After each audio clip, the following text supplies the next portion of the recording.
Friends, this is Krish, మన channel Telugu AWS, Telugu DEVOPS, Telugu Linux rare thinking admin. ఈరోజు మనం DEVOPS first ఉన్నటువంటి Git lab గురించి తెలుసుకోబోతున్నాం. సో ఈ గిట్ ల్యాబ్ అనేది ఎందుకంటే remote access to Git repositories అనమాట.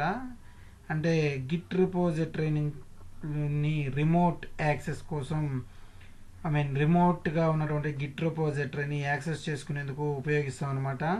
అంటే రిమోట్ అంటే ఇది వేరే కంట్రీలో ఉండొచ్చు, వేరే ప్లేస్లో ఉండొచ్చు. మనం యాక్సెస్ చేసుకునేందుకు యూజ్ చేస్తాం. ఏం యాక్సెస్ చేసుకోవాలంటే గిట్ రిపోజిటరీ అనమాట. సో ఈ గిట్ రిపోజిటరీలో మనం కోడ్ని సేవ్ చేస్తుంటాం. సో దీన్ని యాక్సెస్ చేసుకునేందుకు ఈ గిట్ ల్యాబ్ని యూజ్ చేస్తాం అనమాట. సో అదేవిధంగా ఇది development life cycle, software development life సైకిల్కి యూజ్ అవుతుంది. ఈ సాఫ్ట్వేర్ డెవలప్మెంట్ లైఫ్ సైకిల్ అంటే ఏంటంటే మనం పలుమార్లు చెప్పుకున్నాం. సో ప్లానింగ్, అదేవిధంగా ప్లాన్ చేయడం, అనాలిసిస్ చేయడం, అదేవిధంగా డిజైన్ చేయడం, అదేవిధంగా ఇంప్లిమెంటేషన్, అదేవిధంగా టెస్టింగ్ అండ్ ఇంటిగ్రేషను. ఇంప్లిమెంటేషన్ అంటే డెవలపర్స్ డెవలప్ చేసిన దాన్ని టెస్ట్ చేసి ఇంటిగ్రేట్ చేసి అదేవిధంగా చివరికి దాన్ని ప్రొడక్షన్లో తీసుకెళ్తారు. సో వేసిన తర్వాత దాన్ని మెయింటెనెన్స్ అనమాట. అంటే ఆ అప్లికేషన్స్ అనేవి అప్ అండ్ రన్నింగ్లో ఉండేటట్టు చూడడమే మెయింటెనెన్స్. సో ఈ సాఫ్ట్వేర్ డెవలప్మెంట్లో ఈ గిట్ ల్యాబ్ అనేది యూజ్ అవుతుంది.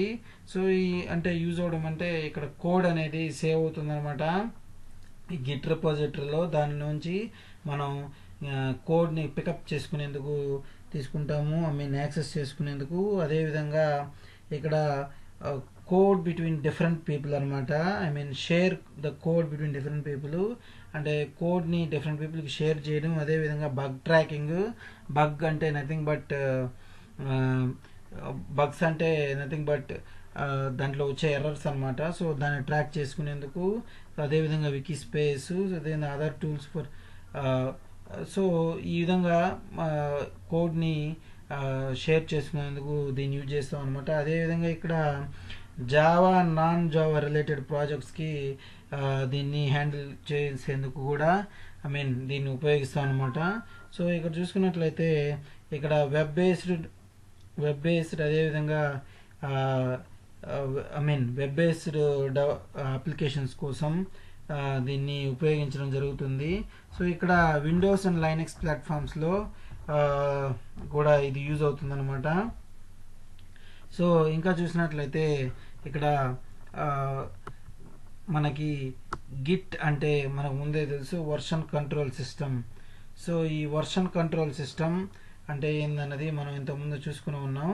సో ఈ వర్షన్ కంట్రోల్ సిస్టమ్ అంటే మనం కోడ్ని పలుమార్లు డిఫరెంట్ టైమింగ్స్లో చేసినప్పుడు సో ఒక్కొక్క వర్షన్గా ఏర్పడుతుంది అనమాట. మీ డెవలపర్కి ఇది ఈజీగా ఉంటుంది. సో దాన్ని వర్షన్ కంట్రోల్ సిస్టమ్ అంటే ఇక్కడ ఇది గిట్ లోకల్లో మాత్రమే లోకల్లీ ట్రాక్ చేంజెస్ అనమాట. సో లోకల్లో ట్రైన్ చేసేందుకు పుష్ అండ్ పుల్ ద్వారా రిమోట్ లో సేవ్ చేసేసుకోవచ్చు అనమాట. సో ఇది లోకల్లో యూజ్ అవుతుంది.